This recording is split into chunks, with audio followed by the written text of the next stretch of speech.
শহীদ সৈয়দ কুতুব রাহমাতুল্লাহ আলাইহি, নওয়ারাল্লাহু মারকাদাহু ওয়া জাআলাল জান্নাতা মাসওয়াহু, আল্লাহ পাক তাকে জান্নাতুল ফিরদাউসের মেহমান বানিয়ে নিন।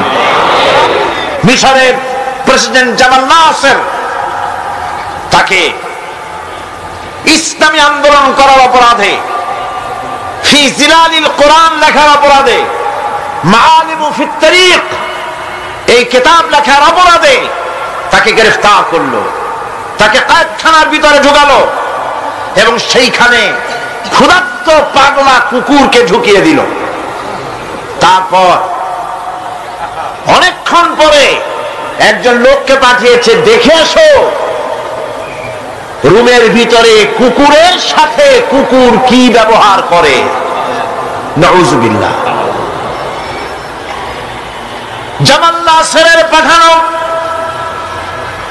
সেই লোকটি জেলখানার ভিতরে দৃশ্য দেখে অবাক হয়ে ফিরে এসে বললেন, জাহাপানা, কয়েকখানার ভিতরে গিয়ে দেখলাম সৈয়দ কুতুব নামাজের ভিতরে সেজদায় পড়ে আছে, আর শিকারী পাগলা কুকুর তার পাশে বসে তাকে পাহারা দিতেছে। মৃত্যুর ভয় ইমানদারেরা করে না। তাকে বলা হয়েছিল ক্ষমা চাওয়ার জন্য, তিনি বলেছেন মাজলুমকে ক্ষমা চাইতে হবে জালেমের কাছে, এর থেকে ফাঁসি গ্রহণ করে শাহাদাতের দরজা নিয়ে হাসি মুখে আমি আমার মনিবের দরবারে খাড়া হতে চাই। এটাই হলো ঈমান। আর জামাল নাসেরকে আল্লাহ পাক ইন্তেকাম নিলেন, দুনিয়া থেকে বিদায় করে দিলেন।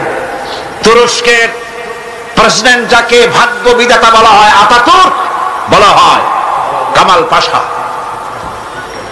আল্লাহর ইসলামের সঙ্গে বেয়াদবি করেছে, আরবি ভাষা শিক্ষা করা হারাম ঘোষণা করেছিল,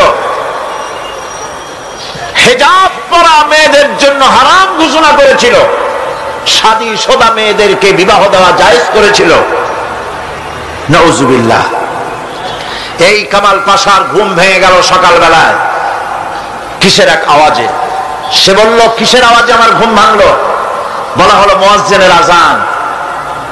মুয়াজ্জিন চিল্লাইলো কেন? ধরেন মুয়াজ্জিন আনা হলো। তারপরে জিজ্ঞাসা, বেটা চিল্লাইছিস কেন? সে বলল, আমি তো চিল্লাই নাই, আমি আজান দিছি। কেন আজান দিলি? আমার ঘুম ভাঙলো কেন? তাকে আনা হলো এবং তাকে অর্ডার করা হলো, বলা হলো, কামাল পাশা বলল, আমার সামনে তাকে জবাহ করো, তার সমস্ত শরীরটাকে তরবারি দিয়া টুকরা টুকরা করে দাও। আমার ঘুম ভাঙালো কেন? আল্লাহ রাব্বুল আলামিন কামাল পাশাকে দুনিয়া থেকে বিদায় করে দিয়েছেন। না বেঁচে আছে আজও? ইরানের রেজা শাহ পাহলভী মুসলমানদের পর অত্যাচার করেছে। ২৫০০ বছরের রাজতন্ত্রের প্রতিভূ অত্যাচার করেছে মুসলমানদের পর। মুসলমানের দেশে রাস্তায় রাস্তায় শুকর জমা হতো।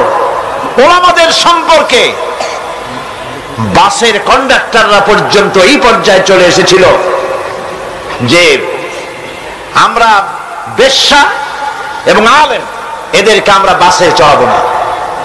এভাবে করে ওলামাদেরকে ঘৃণা করা হলো, মহিলাদেরকে বেইজ্জত করা হলো, বেপর্দা করা হলো। আল্লাহ পাক অ্যাকশন নিলেন, নেন নাই? যেরকম নিয়েছেন কিনা? ইরানে বিপ্লব শুরু হলো। এই বিপ্লবে মহিলারাও নামলেন, তারাও বিপ্লবে শরীক হলেন। এরপরে রেজা শাহ পাহলভী পলাবার জায়গা পায় নাই, আমেরিকা গিয়া পালালো। আমেরিকা তাকে জায়গা দিল না, পানামায় আসলো, পানামা জায়গা দিল না। কায়রোতে আসলো, কায়রোর একটি হোটেলে জীবনের শেষ দিনগুলি সেখানে কাটলো। এতিমের মতো, ভিক্ষুকের মতো দুনিয়া থেকে আল্লাহ জিল্লাতির সাথে বিদায় করে দিলেন। সেই আল্লাহ আছেন কি নাই? জোরে বলেন, আছেন কি নাই? ইসলামের সাথে এই শত্রুতা নতুন কিছু নয়, বহু পুরানা। সতিজা কর রহা হ্যায় আজল সে তা ইমরোজ सतीजा कर रहा है अजर से ताइमरोज चरागे मुस्तफा भी से शरारे बुलाबिस। সেই আবহমান কাল থেকে ইসলামের বিরুদ্ধে এই ষড়যন্ত্র চলে আসছে। আবু জাহেলের গোষ্ঠীরা চেয়েছে চিরকাল মুহাম্মদ সাল্লাল্লাহু আলাইহি ওয়াসাল্লামের তাওহীদের চারাককে, নবুয়তের চারাককে নির্বাপিত করে দেওয়ার জন্য, কিন্তু তারা নিবাইতে পারে নাই। কারণ ইসলাম আল্লাহ পাকের। কার? সকলে বলেন কার? আল্লাহ রাব্বুল আলামিন বলেন ইউরিদুনা লিইউতফিউ নূরাল্লাহি বিআফওয়াহিহিম ওয়াল্লাহু মুতিম্মু নূরিহি ওয়ালাউ কারিহাল কাফিরুন। ওরা চায় মুখের ফু দিয়ে আমার আলোকে নির্বাপিত করে দেবে। আল্লাহ পাক বলেন আমি আমার আলোকে পূর্ণতা দান করব, তাতে কাফির বেঈমানদের মনের মধ্যে যত জ্বালা যন্ত্রণা হোক না কেন, ওদের মনে যত কষ্ট হোক, আমার দ্বীনের আলোকেও নির্বাপিত করতে পারবে না। আবু জাহেল চেয়েছিল মক্কায় রাসূল করিম সাল্লাল্লাহু আলাইহি ওয়াসাল্লামকে শেষ করে দিবেন, কিন্তু পেরেছে কি? পারে না। আবু জাহেলের গোষ্ঠী শেষ হয়েছে, কিন্তু রাসূল করিম সাল্লাল্লাহু আলাইহি ওয়াসাল্লামের আওয়াজ বিশ্বময় চালু আছে। ওয়ারাফানা লাকা যিকরাক, আল্লাহ পাক বলেছেন আমি আপনার প্রশংসার দিগন্তকে বিশ্বময় ছড়িয়ে দেব। সুবহানাল্লাহ ওয়া বিহামদিহি। আজ লন্ডনে, আমেরিকায় আযান হয় মসজিদে। সেই আযান আগে হতো মসজিদের ভেতরে, আর খ্রিস্টানদের গির্জার ঘন্টা বাজতো মসজিদের বাইরে। মুসলমানেরা কেস করলো কোর্টে, একই ধর্মীয় কারণে খ্রিস্টানরা গির্জার বাইরে ঘন্টা পিটায়, আর আমাদের একই ধর্ম, আমরা মানুষকে আহ্বান জানাই আযানের মাধ্যমে, সেটা মসজিদের মধ্যে দিতে দেওয়া হয়। এই আইনের আমরা প্রতিবাদ করছি। 3 বছর কেস চলল। 3 বছর কেস চলার পর ইংল্যান্ডে এখন মসজিদগুলিতে হর্ন বাইরে দিয়ে আযান শুরু হয়ে গেছে। লন্ডনের বুকে মসজিদের আযান মাইকে যখন ছড়িয়ে পড়লো, আমার মনে পড়লো তখন বিশ্বকবি, কবি সম্রাট আল্লামা ইকবাল রহমাতুল্লাহ আলাইহির কথা। তিনি কি সুন্দর করে না বলেছেন, মাগরিব কি ওয়াদিयों में गूंजी अदा हमारे, मगरिब की वादियों में गूंजी अदा हमारी, थमथा न था किसी से सैर रवा हमारा। প্রচ্ছ এবং প্রতীচ্যে, পাহাড়ে পর্বতে, ইথারে সমুদ্রে, সর্বত্র রণিত অনুরণিত হবে, ধ্বনিত প্রতিধ্বনিত হবে বিশ্বময় লা ইলাহা ইল্লাল্লাহু মুহাম্মাদুর রাসূলুল্লাহ। এটাকে ঠেকাবার ক্ষমতা কারো নাই। আজ যদি দুনিয়া বাঁচতে চায়, আমরা কি বাঁচতে চাই? বলেন আমরা কি বাঁচতে চাই? তাহলে আমরা যদি বাঁচতে চাই, সম্মান নিয়ে যদি বাঁচতে চাই, আল্লাহ নবী বলেছেন ইয়া আইয়ুহান নাস কুলু লা ইলাহা ইল্লাল্লাহ তুফলিহু। বাঁচার একটাই পথ, সমাজতন্ত্র নাকি পুঁজিবাদ, ধর্মনিরপেক্ষ মতবাদ? বাঁচার পথ কি? ইসলাম, শুধুমাত্র ইসলাম, একমাত্র ইসলাম। বাঁচার আর কোন পথ। সুতরাং সেই বাঁচার পথ আমাদের হাতে ফিরে আসতে পারে। কিভাবে পারে? আমরা আল্লাহর কাছে চাইবো, আল্লাহ উনি দিয়ে দিবেন? বলেন দিবেন? না কোশিশ করতে হবে, চেষ্টা করতে হবে, সাধনা করতে হবে, জিহাদ করতে হবে, রক্ত দিতে হবে। সাহাবায়ে কেরাম রক্ত দিয়েছেন। রাসূল করিম সাল্লাল্লাহু আলাইহি ওয়াসাল্লাম তার দান মোবারক শহীদ হয়েছে, হয় নাই? রাসূল করিম সাল্লাল্লাহু আলাইহি ওয়াসাল্লাম জীবন, তার দান শহীদ হয়েছে, তায়েফে রক্ত দিয়েছেন, সাহাবায়ে কেরাম জীবন দিয়েছেন।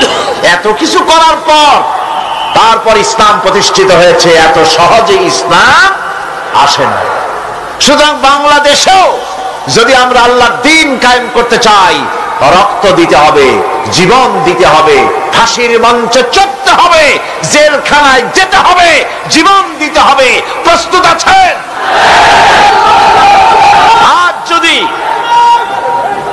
আজ যদি আমরা জিহাদি প্রেরণায় দিন প্রতিষ্ঠার পথে এগিয়ে আসি, তাহলে এর পরিণতিতে পাবো আমরা জান্নাত। কি পাবো? জান্নাত হচ্ছে সবচাইতে বেশি লোভনীয়, আর জাহান্নাম হচ্ছে সবচাইতে বেশি নিকৃষ্ট, ভীতিপ্রদ।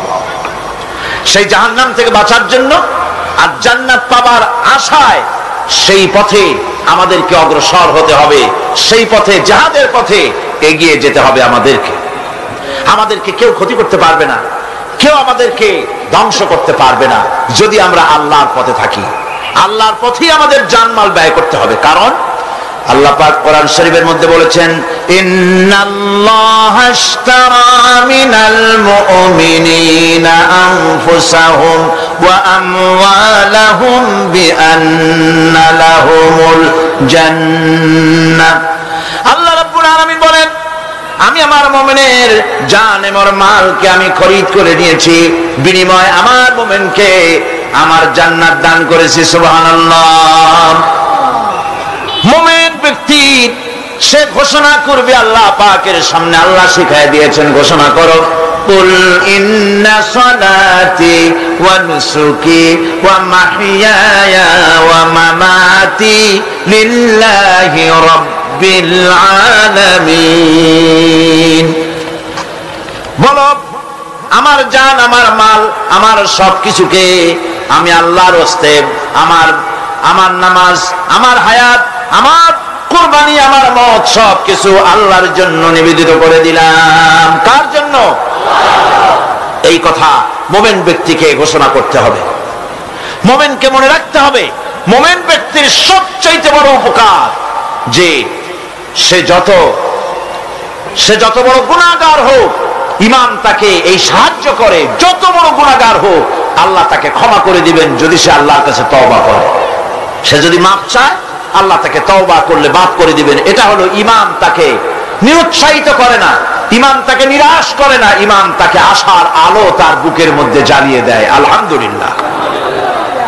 বন্ধুগণ, আল্লাহ রাব্বুল আলামিনের কাছে মানুষ অন্যায় করলে, গুনাহ করে যদি মাবুদের কাছে, আল্লাহ রাব্বুল আলামিনের কাছে যদি দোয়া করে, আল্লাহ পাক বলেছেন, ওয়া ইযা সালাকা ইবাদি আন্নী ফাইন্নী করিব। ও নবী, বান্দা যখন আমার ব্যাপারে প্রশ্ন করে, আপনি বলে দেন আমি বান্দার অতি নিকটবর্তী, আমি বান্দার একদম কাছে। বান্দা যদি গুনাহ করে আমার কাছে মাফ চায়, চোখের পানি ফেলে দেয়, আমি তার গুনাহকে মাফ করে দেব। আল্লাহর কাছে দুইটা ফোঁটা বেশি প্রিয়। একটা হলো জিহাদের ময়দানে যে রক্ত ফোঁটা পড়ে, এই রক্ত ফোঁটা, আর একটা হলো চোখের পানি। আল্লাহর ভয়তে বান্দার চোখ থেকে যে পানি ফোঁটা পড়ে, আল্লাহ রাব্বুল আলামিন এই পানি ফোঁটায় খুশি হয়ে যান। পৃথিবীতে এমন কেউ নাই যে আপনাকে বলবে যে আয় আমি তোর অপরাধ মাফ করে দেই। এরকম কেউ কি আছে? কেউ নেই। কিন্তু আল্লাহ পাক বলেন, আমার কাছে ফিরে আয়, চুরি করেছিস ফিরে আয়, জিনা করেছিস, মদ খেয়েছিস ফিরে আয়, যত অপরাধ করেছিস ফিরে আয়। আল্লাহর কাছে বান্দা যখন তওবা করে, গুনাহ করে মাফ চায়, আল্লাহ মাফ করে দেন। শুধু মাফ করেন না, শুধু মাফ করেন না, তার সাইয়্যাত গুলি আল্লাহ রাব্বুল আলামিন হাসানাত দিয়ে বদলায় দেন। আলহামদুলিল্লাহ। সে যে গুনাহ করেছিল, সেই গুনাহগুলি হাসানাত দিয়ে বদলায় দেন। তিনি এমন এক মহান সত্তা, যার কাছে চাইলেই তিনি খুশি হন। हर हमेशा देने को वो तैयार है, हर हमेशा देने को वो तैयार है, जो ना मांगे उससे वो बेजार है। যে চায় আল্লাহ তারে বেশি করে দেন, যে চায় না আল্লাহ পাক তার প্রতি নারাজ হয়ে যান। সুতরাং চাওয়াটাই বেশি জরুরি। রাতের আধারে তাহাজ্জুদের নামাজ পড়ে মানুষ যখন কান্দে, মুসলিম শরীফের হাদিসে এসেছে, প্রতি রাত্রে আল্লাহ রাব্বুল আলামিন শেষ আকাশে সেখান থেকে মানুষকে ডাকেন, ও আমার বান্দারা, আমার কাছে চাও, কে অপরাধ করেছো, গুনাহ করেছো। মানুষেরা ওই সময় যারা কাঁদতে থাকে আল্লাহ রাব্বুল আলামিন ফেরেশতাদেরকে সাক্ষী রেখে বলেন, দেখো আমার এই বান্দাগুলি কিভাবে কাঁদতেছে, আমারে দেখে নাই, আমার দুজক দেখে নাই, বেহেশত দেখে নাই, শুধু আমার ভয়তে, জাহান্নামের ভয়তে কোরআন হাদিস বিশ্বাস করে যেভাবে কাঁদতেছে আমি তোমাদেরকে সাক্ষী রাখতেছি আমার এই বান্দাগুলিকে আমি রব্বুল আলামিন মাফ করে দিলাম। সুতরাং ঈমান মানুষকে এভাবে সমৃদ্ধ করে, ঈমান মানুষকে সমৃদ্ধ করে দেয়, তার সাহসিকতা বাড়িয়ে দেয়, তাকে হতাশা থেকে ফিরিয়ে তার মধ্যে আশার সঞ্চার করে দেয়। লা তাকনাতু মিন রাহমাতিল্লাহ, আল্লাহ পাক বলছেন আমার রহমত থেকে মায়ুস হয়ে যেও না, নিরাশ হয়ে যেও না, আমার কাছে কাঁদো, আমাকে বলো, আমি জীবনের সমস্ত গুনাহ খাতাকে মাফ করে দেব।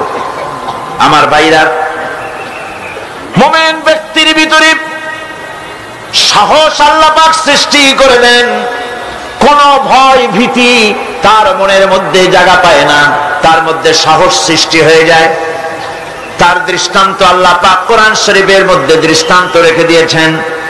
আমার বন্ধু হযরত ইব্রাহিম আলাইহিস সালামকে আগুনের ভিতরে যখন ফেলে দেওয়া হয়েছিল, তাকে ফেরেশতারা সাহায্য চাওয়ার জন্য বলেছিল।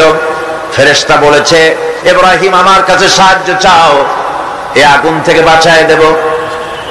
হযরত ইব্রাহিম আলাইহিস সালাম বলেছিলেন, আমি তোমাদের কাছে সাহায্য চাইব না, কারণ আমি তো এমন কোন অন্ধ খোদার ইবাদত করি না যিনি তার নিজের চোখে আমার দুঃখ দুর্দশা না দেখেন। তিনি তো দেখতে পাচ্ছেন, সুতরাং আমি তোমার কাছে সাহায্য চাইব না। আগুনে পড়ে গেলেন, আগুনে পড়ে গেলেন। এরপরে রব্বুল আলামিন আগুনের প্রতি নোটিশ করে দিলেন, ইয়া নারু কুনি বারদাও ওয়া সালামান আলা ইব্রাহিম, আগুন আমার ইব্রাহিমের জন্য শান্তিদায়ক ঠান্ডা হয়ে যা। কি বলেন, আগুন তারপরে জ্বলছিল? আগুন তারে জ্বালাইছে? আগুন তারে জ্বালাতে পারে নাই। আমার বন্ধুগণ, সাহস হারাবেন না, কোন অবস্থাতেই সাহস হারাবেন না। আজও যদি কোন নমরুদ কোন ইব্রাহিমের সন্তানকে যদি তার দলভুক্ত কাউকে যদি আগুনে ফেলে দেয়, আল্লামা ইকবাল বলেছেন, আজ ভি হো জু ইব্রাহিম কাইমা পয়দা আগ কর সকতি হ্যায় এক আন্দাজ গুলিস্তা পয়দা।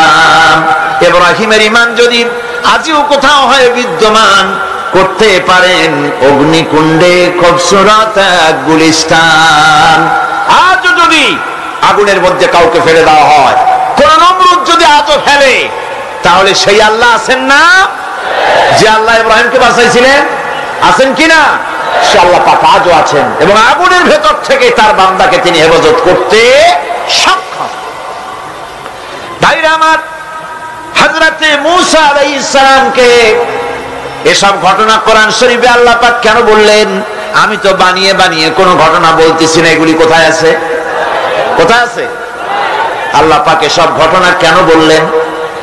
এই জন্য বলেছেন, ফেরাউন এক যুগে সেই বিদায় হবে তা না, নমরুদ এক যুগে সেই বিদায় হবে তা না, আবু জাহেল এক যুগে সেই বিদায় হবে তা না। আবু জাহেল, নমরুদ, ফেরাউন আসবে না, কিন্তু তাদের নাতি নাতনিরা তো আসবেই। যেন তোমরা ভয় পেও না। আল্লাহ রাব্বুল আলামিন কোরআনে কারীমের মধ্যে পরিষ্কার করে বলে দিয়েছেন, এসব ঘটনা শোনাচ্ছেন ইবরতের জন্য। কিসের জন্য বলেন? ইবরতের জন্য। আমরা তো ইবরত বুঝি না, আমরা উপদেশ বুঝি না, শুধু ফুর্তি করি। জগা জি লাগানে কে লিয়ে ये दुनिया नहीं है, जगह जी लगाने के लिए ये दुनिया नहीं है, ये इबरत की जा है तमाशा नहीं है। ए पृथ्वी तो खेल तमाशा করার জায়গা না, এ পৃথিবী তাস খেলা জুয়া খেলার জায়গা না, এটা উপদেশ গ্রহণ করার জায়গা। উপদেশ দেখো, শেখো, উপদেশ গ্রহণ করো। হযরত মূসা আলাইহিস সালামের কথা আল্লাহ শুনাইলেন। এই কোরআন শরীফের ভিতরে এক জায়গায় দুই জায়গায় নয়, অসংখ্য জায়গায় মুসা আলাইহিস সালামের কথা আল্লাহ বলেছেন, ঠিক কিনা? ইব্রাহিম আলাইহিস সালামের কথা বলেছেন, ঠিক কিনা? মুসা আলাইহিস সালামের কথা আল্লাহ পাক শোনায় দিলেন। ফেরাউন তার পিছনে লেগে গেল। মুসা আলাইহিস সালামের অপরাধটা কি? অপরাধ হলো তিনি বলেছিলেন লা ইলাহা ইল্লাল্লাহ। জোরে বলেন লা ইলাহা ইল্লাল্লাহ। আরো জোরে লা ইলাহা ইল্লাল্লাহ।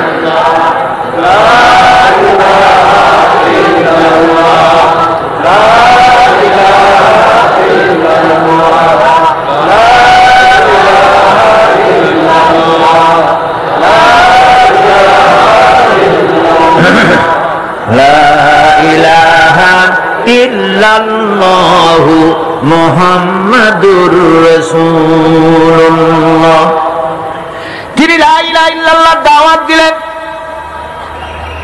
ফিরআউন জবাবে বলল, মা আলিমতু লাকুম মিন ইলাহিন গায়রি, আমি তো জানি না, আমি ছাড়া আরো ইলাহ আছে, আমি তো জানি না। আমি তো ইলাহ, তুমি আবার নতুন ইলাহ আল্লাহ কই থেকে? আবার যদি আমার সামনে নতুন কোন ইলাহের সন্ধান দাও, যদি দাওয়াত দাও, লাআজআলান্নাকা মিনাল মাসজুনিন, কারারুদ্ধ করে রাখবো, জেলখানায় ঢুকাবো।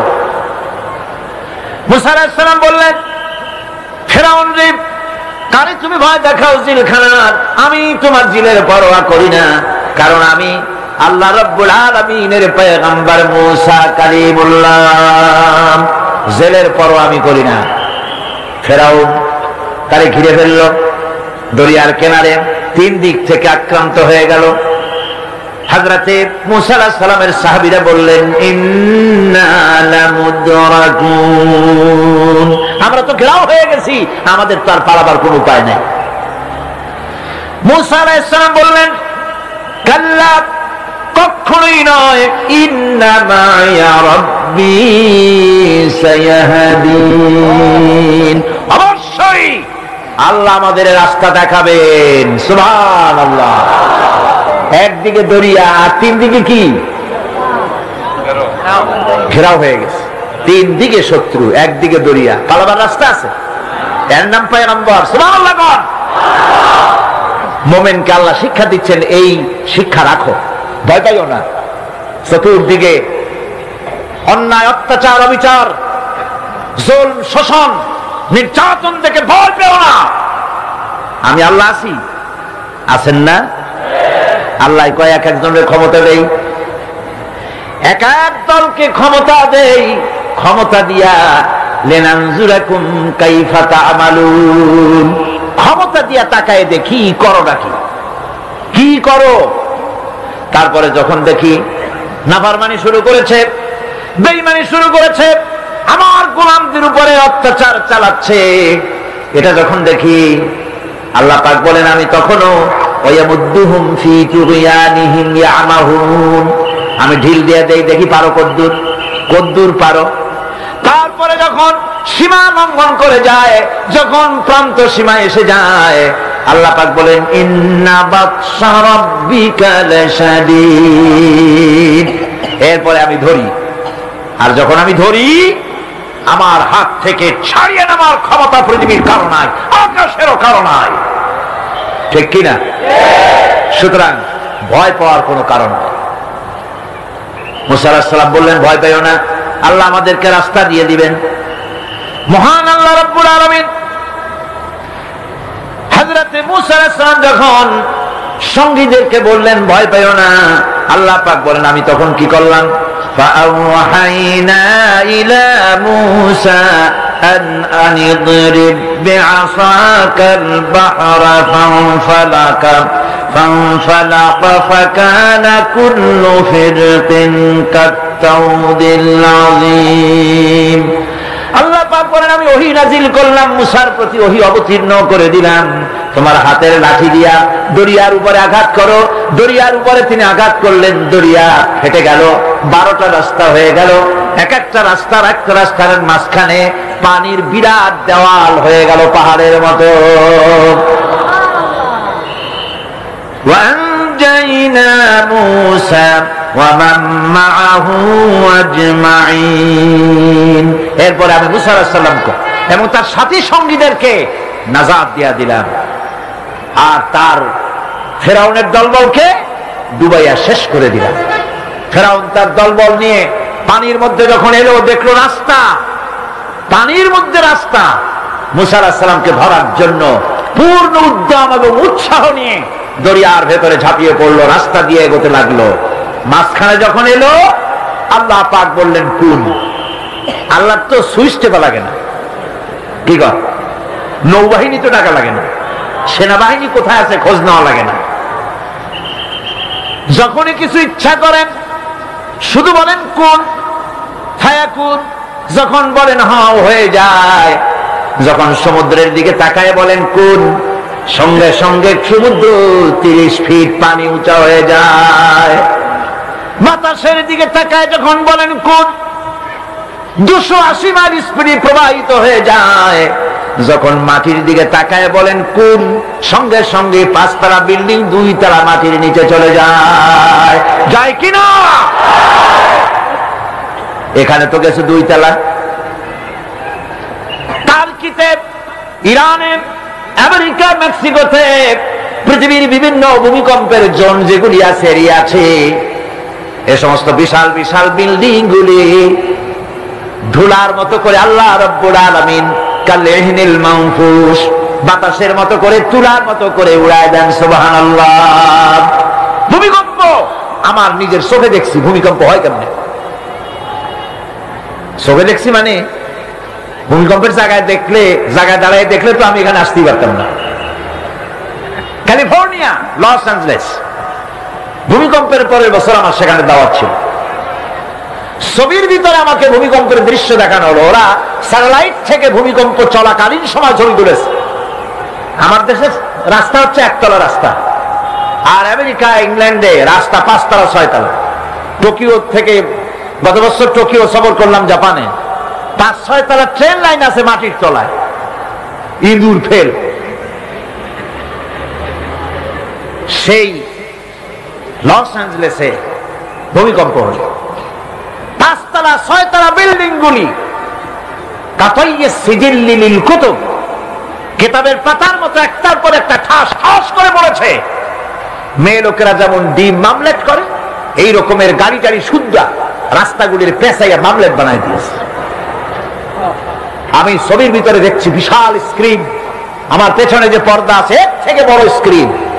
অন্তত 10,000 লোক একসঙ্গে বসে দেখার সুযোগ আছে সেখানে।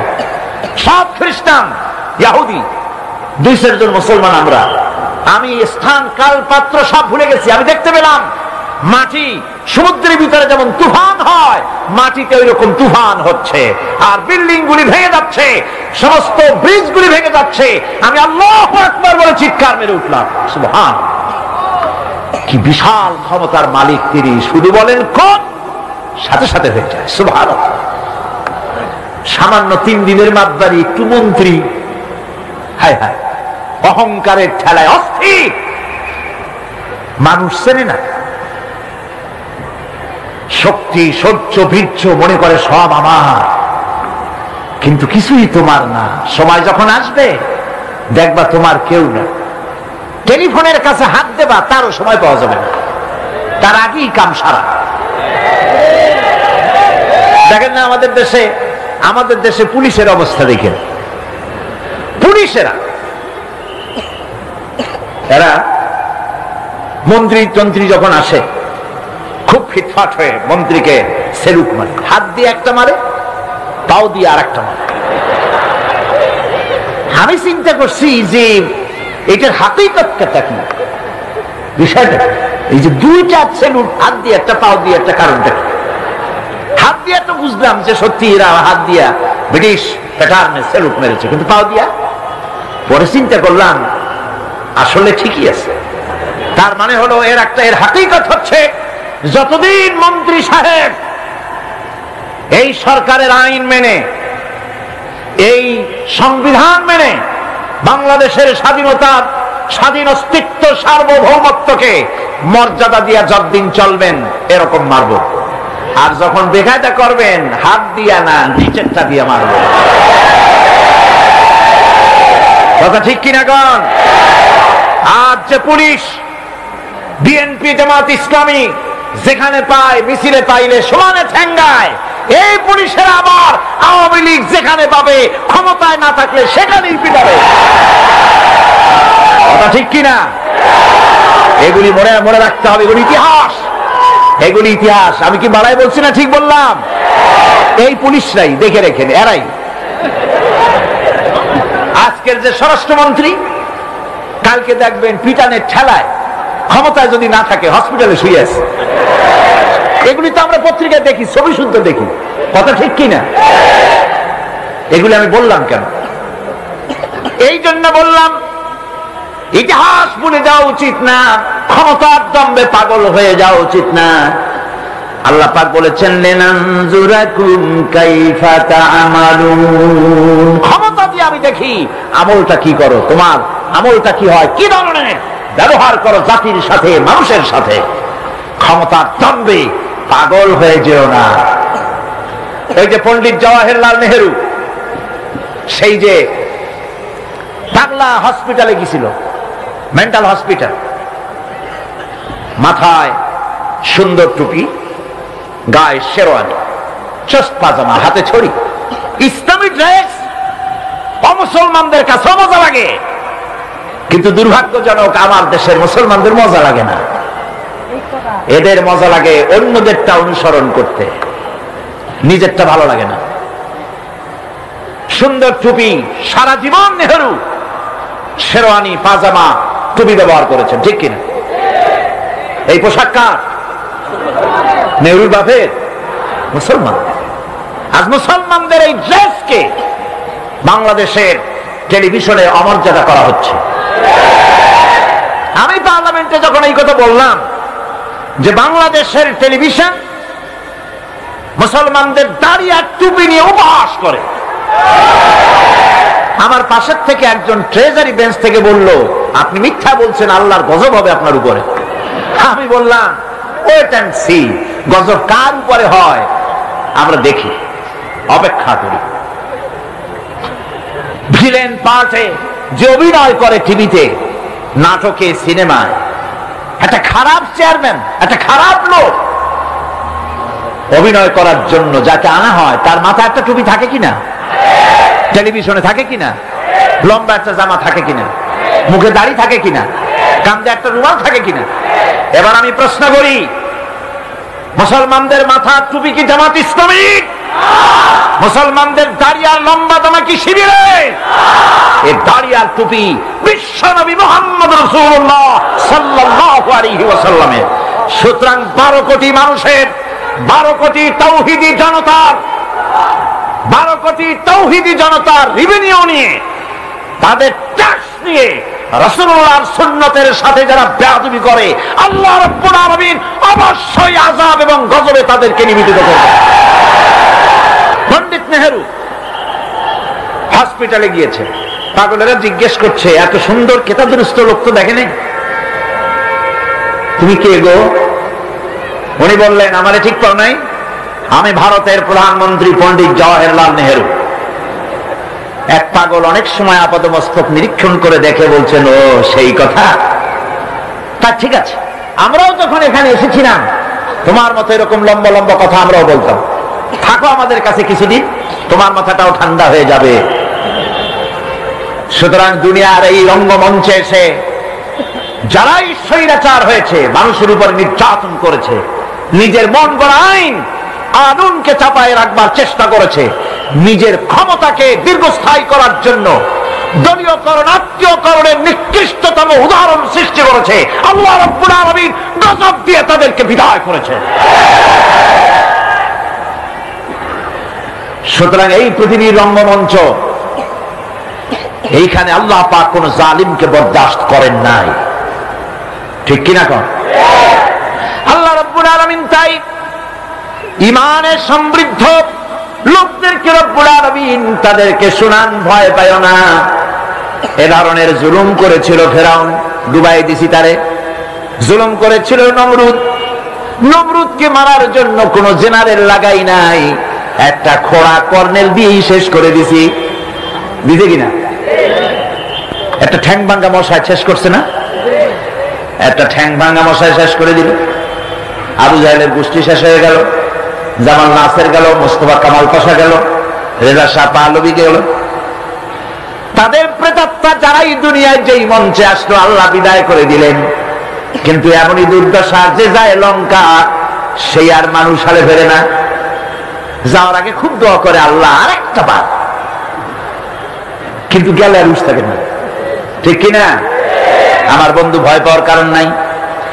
কোরআনে কারীম পরিষ্কার করে ঘোষণা করছেন, আল্লাহ রাব্বুল আলামিনের নবী তাকেও কাফির বেঈমানেরা দুনিয়া থেকে বিদায় দিতে চেয়েছে। হিজরতের রাতে হযরতে আবু বকর সিদ্দিক রাদিয়াল্লাহু তাআলা আনহুকে সঙ্গে করে নিয়ে নবীজি সৌর পাহাড়ে চলে গেলেন। ফজর হয়ে গেল।